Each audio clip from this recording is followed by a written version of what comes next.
Bafowethu sesishere kakhulu isitori laphana saMnqobi Ndimande njengoba-ke namhlanje sikuphathele i-unfilter noma-ke indlela thina esithe masibheka sabheka ngayo ukuthi ngampela izinto ey'fana nalezi i-West Gang nokusebenza kwamaphoyisa nokuthi kwenzeke le yonke lento le echazwa abantu ngokuhlukahlukana kwabo yenziwa yini and iyiphi isolution engenzeka.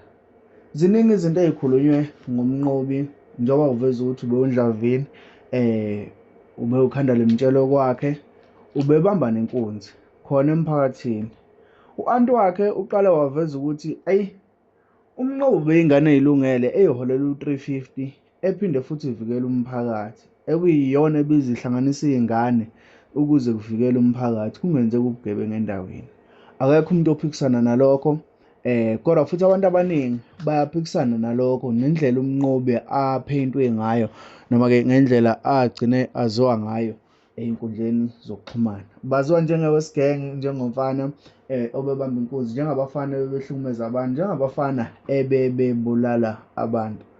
Ziningi izinto u-anti kaMnqobi owayeveza ngomnqobi abantu abangazange beze beyithokozela kangangokuthi baze basho nokuthi isigebengu sa-anti u-anti kaMnqobi bangabe beka lezi zinto noma izindlela yena umnqobi bemazi ngayo. Angeke sesimphikele abazali bahlukahlukene. Khona umzali othi mina ngengane yami I can go deeper ngiyivikela, uyabona.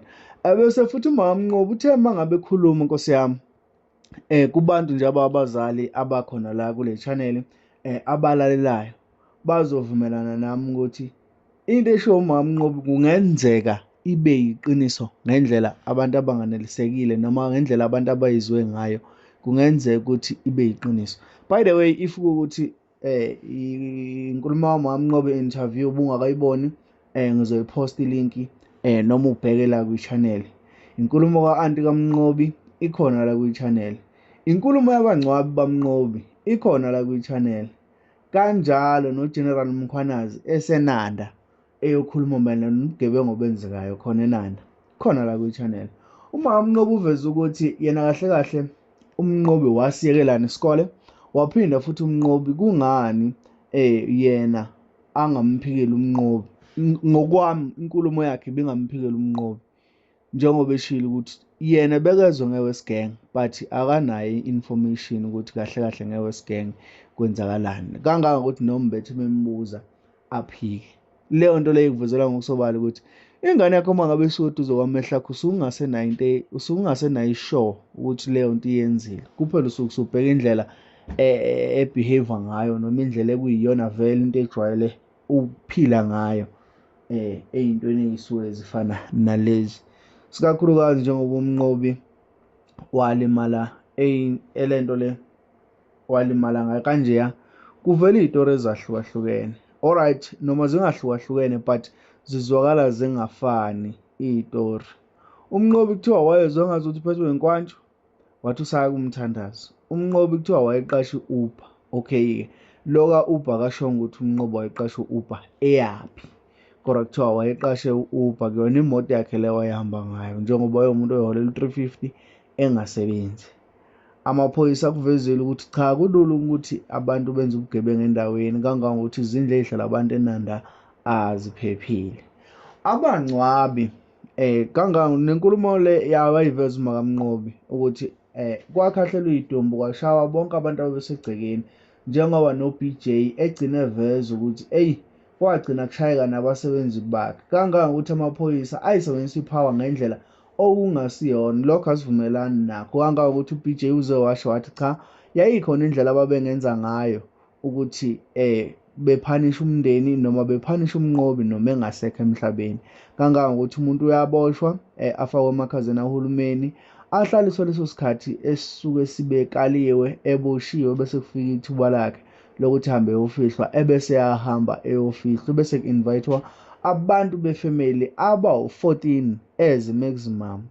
Abantu abawu-14 befamily kufuneka bebe khona bezofihla. Hhayi lento yayenziwa amaphoyisa ukuthi eshaya abantu abeze emngcwabeni. Inkulumo leyo ebishiwo u-BJ laphana-ke omunye owu-director noma-ke oyi-manager yalapha kwa-BJ Funeral Service. Guys, mina ngokwami umbono usangawuphikisa nawe ubeke ngendlela yakho ukuthi kahle kahle wena ucabanga ukuthi lento le yenziwa yini. Okokuqala, kuthiwa uma ngabe ubeka isitori kufuneka ubeke u-why, uphawula mayelana nalolu daba. Ingoba sesikhulume ngalo kangangokuthi ngaze ngali-understanda ukuthi okay, lolu daba noma ngathiwa bengithula iy'ndaba ey'suke y'dinga ngaleso sikhathi, but njengamanje sengili-understanda ngale ndlela ukuthi okay, mhlawumbe ikhozi yokwenza ubugebengu noma ikhozi yomnqobo ukuthi begcine benza ubugebengu ngale ndlela. 1, ukushoda kwamathuba emisebenzi ey'ndaweni. 2, ukuba exposed kakhulu ey'ntweni noma kwi-lifestyle esuke ihlukahlukene emalokishini. Okokuqala nje mina i-pressure engiyaziyo noma i-pressure onokubhekana nayo uma usakhula isikakhulukazi yokuthi ontanga yenu bagqoke impahla ey'bizayo futhi ey'sesitayeleni ngaleso sikhathi ukunawe. Lokho kukwenza ukuthi ucabange stupid uma kuwukuthi awukwazi uku-understanda i-circulation ngaleso sikhathi, ukuthi umzali wakho akakhoni ukuthi a-afford noma akakhoni ukuthi alungise leyo nto ngendlela wena oyifuna ngayo. Lokho kuyakwenza or kuyakufaka ey'ntweni ogcina uzenza, kuyakwenza ukuthi ugcine wenza izinto ozoyisola ngazo uma ngabe kuwukuthi kusuke kunento kanjalo. So entweni efana naleyo kuyenzeka ukuthi ugcine usuthola nomuntu ukuthi hawu mfethu kanjani yabo, omunye egcine introduce ey'ntweni zobugebengu. Ubugebengu kuqala kancane kancane, kuqala nje ngokutshontsha ifoni esikoleni noma kuqala ngokutshontsha ifoni wherever kubangani bakho ebholeni noma kanjani yabo, noma kuqala ngokutshontsha izinto ey'ncane, kuqala kulahle ko-R50 kini. Leyo nto leyo ungayithathi kancane, kuyinto eyenzakalayo and ukwenzeka kwayo ayenzeki nice ukuthi kufanele kuthiwa into enhle noma into emnandi wena leyo oyenzayo, but kusuke kwenzeka ngoba nawe indlela osuke ucabanga ukuthi right ngaleso sikhathi. And akufanele uma ngabe wenzeka into efana naleyo ebese uba ingane engaliboni iphutha noma engayigcina izibuza ukuthi ngizogcina phi nalento engiyenzayo. The fact that ukuthi into uyithatheni ngavumelene and mase ubuzwa futhi awuyivumi ukuthi uyithathile, inhloso yakho lapho kusuke kungintshontsha futhi inhloso yakho isuke ingeyinhle mayelana nalokho ngintshontsha.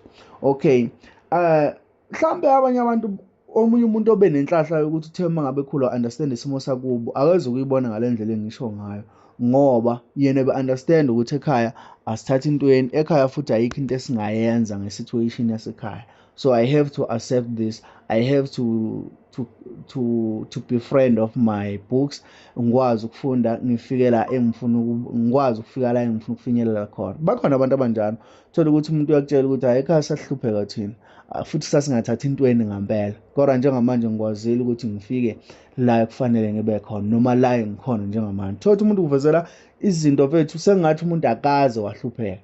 Kunabantu abangakwazi ukubekezela into efana naleyo. I'm the victim yabantu abazabalaze noma abalwelile ukuthi baphile impilo abayifunayo, although ungakafiki la engifuna ukufika khona, kodwa ngingomunye wabantu abasalwayo ukuthi befike kule mpilo abayifunayo. Umatric anginawo, ne-certificate or graduation or diploma or PhD ya something anginayo, kodwa I'm still fighting ukuthi ngikwazi ukufika la engifuna ukufika khona ngey'ndlela ezahlukene futhi ezinhle eyilegal engekho illegal. Angikaze ngambamba umuntu inkunzi, angikaze ngalibhema ugwayi, angikaze futhi ngayibandakanya nento ezongifaka enkingeni ngoba ngi-understand indlela mina engikhuliswe ngayo ekhaya. Mina into eyenzeka ngami wathi umayo mangabe ngikhulisa mina mhla kwafika amaphoyisa afuna wena ngiyothi awakuthathe, uyabo, ngiyothi awakuthatha, ayikho into engiyifuya ngiyifuyele wena ube uyisigebengu. Lawo mazwi angenza ukuthi nanoma ngabe kuthiwa ngikuphi uma ngicabanga ukwenza into ebhedayo bese ngicabanga ukuthi uma wathi kimi, yes, akekho umzali ongavuma nengane yakhe ngalolo hlobo, kodwa nje for ukuthi angikhulise ngiyabonga kuleyo nto. 1 ebese kuzoba nabazali abatshelana iqiniso nabazali abafihlelana iqiniso. Mina ngiyamprefer umzali ongakufihlela iqiniso futhi ongakutotosi, ngoba uyakhula lapho uzazi ezinye zezinto ukuthi ngampela kufanele zenzeke kanjani, isikakhulukazi endleleni noma emtheleleni. Lento yabazali inomthelela ekukhuleni kwengane. Umzali uma ngabe ekhule kutotosa ekunikeza yonke into, ubuye akhohlwe ukuthi kusazoshaya isikhathi angakwazi ukuthi akwenze lezo zinto. Ingane akufuneka ithi uma ngabe icela into kugcina wangazi ukuthi uyayikweleta. Ebese omunye uthena ukushoda kwezinto zokudlala emphakathini noma ukushoda kwezinto ezizokhipha busy iy'ngane emphakathini. Ngiyavumelana naye, angivumelani naye. Ngakithi akhona ama-ground akhona nje ama-ground, ake ngithi nje ama-ground ngoba indaba zama-Wi-Fi nani nani izinto ezisemadrobheni lezi ey'ko-Thekwini esiqala ukuzwa nje ukuthi hhayi mhlawumpe ngasendaweni ethile noma umuzi one-Wi-Fi. Lokho kwenza ukuthi iy'ngane zingabi exposed to i-technology isikhathi esiningi. Kodwa bakhona futhi abaya egrawundini, bakhona abakhetha ukuthi begide ingoma, bakhona abakhetha ukuthi bayiqembuke nje bezenzele iy'nto zabo ezingacacile, yabo. Ebese kuzoba nabantu abay'khethelayo nje impilo noma hlampe abangena ngokuthanda izinto kulezo zinto. Hlampe umnqobi ube ngomunye wabo-ke abagcine bengenanembeza ngoba akazwakali umuntu obesenengane noma bese umuntu lawo ma-responsibility ngaleyo ndlela. Kodwa-ke izinto ezenziwa amaphoyisa, yes, we can assure ukuthi ba-abuse i-power ezenziwe emngcwabeni kamnqobi, we can assure ukuthi amaphoyisa be-abuse i-power laphana. Also ama-anger issue ukuthi ubulala uzakwethu, mhlampe udubula uzakwethu or ubuhlukumeza ozakwethu or wena ukwazi ukuphendulana nabantu bomthetho. Uyabona i-anger yephoyisa uma ngabe libhekene nawe ngqo ey'qwini zamehlo noma selicabangela ukuthi ubulale omunye wama-colleagues wethu, lokho kwangabenza ukuthi benze lento ababenza emngcwabeni, njengoba uveza ukuthi bashaya wonke umuntu owayesemngcwabeni owayengelona ilunga lomndeni nowayeyilunga lomndeni, baphinde bakhahlane isidumbu samnqobi, bashaya, babulala ibhokisi, balikhiphela, bagcina ehleli ngaphandle isikhathi esingango-2 hours ehleli ngaphandle kwebhokisi. Kulapho befice bethi abantu bayamgeza. Uyezwa ney'nkulumo hlampe uma ngabe kuchaza ukuthi amaphoyisa ayithini ukuthi cha, la bantu babecasukile ngendlela yokuthi hlampe ngoba nakho umnqobi ube omunye wabantu awungenanembeza uma kumele ebuyisele emaphoyiseni. Kuyakwenza-ke lokho. Akekho nje umuntu ongathi engena u-6 to 6 abe nesikhathi sokubuya ahambe obamba inkunzi. Akekho umuntu ongathi engena ngo-8 aphume ngo-8 ebusuku abuye abe nesikhathi sokubamba inkunzi. Abantu ekuyibona basuke beba-expose lezo zinto, abantu abanesikhathi sonke sokuhlala emini abangabhizi ngalutho, kanti futhi ababa nesikhathi esiningi, kanti futhi nezinto zokonakala zisuke ziseduze. Isitayela bafethu, i-lifestyle iyalimaza kakhulu, isikakhulukazi enganeni uma ngabe ungayitsheli iqiniso, igcina yenza ngazo ukuthi uyayikoleta uma ngabe kwenzeka izinto ey'fana nalezi. Bekuwumbono uma ukuthi hlampe khona futhi la ufisa ukuthi sithinde khona, ungashayela laphana kuma-comment ubhale ukuthi ngampela kwenziwa yini ukuthi kube kanje noma wena uyibona kanjani lento. Nami bewukushirisha umbono wami ukuthi ngampela siyadinga ukuthi sibe namadoda aba isibonelo eduze kwey'ngane. Siyadinga futhi ukuthi sibe nabazali abazotshela iy'ngane iqiniso. Siyadinga ukuthi sibe nabazali abangay'totosa iy'ngane ngoba asiyona thina, mina nje angiyona inzalo yokutotosa, ngingeyona inzalo yokutotoswa. Ey'ntweni ey'ningi ngigcine ngibona ukuthi okay, kufanele ngenze kanje, kufanele ngifunde kanje, kufanele ngiy'mele kanje ngoba kufanele nami ngikwazi ukuthi ngibe ne-space. Hlampe umzali engagcine lokhu enginamathele ngibheke ukuthi ngenzani. Ungakhohlwa ukusubscribe, awenze sure ukuthi uyalayikha ngoba ividiyo usuyizwile yaze yaphela. Ngicela usalise ucomment usho ukuthi wena ngokwakho ubona ukuthi lento idalwa yini, okudalwa yini isolution yayo uma ngabe kuyinto efana naleyo, ngoba vele kusazokhula i-generation, kunabantu abasengavela futhi abangaphinde benze into efanayo. Wena ngokwakho isiphi isinqumo osithathayo noma iyiphi into obona ukuthi hlampe ingasiza entweni esuke ifana nale? Ahlangana laphana kwi-comment section. Ungakhohlwa ukusubscribe, wenze sure ukuthi uyalayikha ividiyo, wenze sure futhi ukuthi uyayishare uma ngabe kunomuntu ofuna ukuthi ngampela ni-debate according lo mbono esengiwufakile. Ngiyabonga ithuba. Hlangana kwi-comment section, ungakhohlwa ukusubscribe.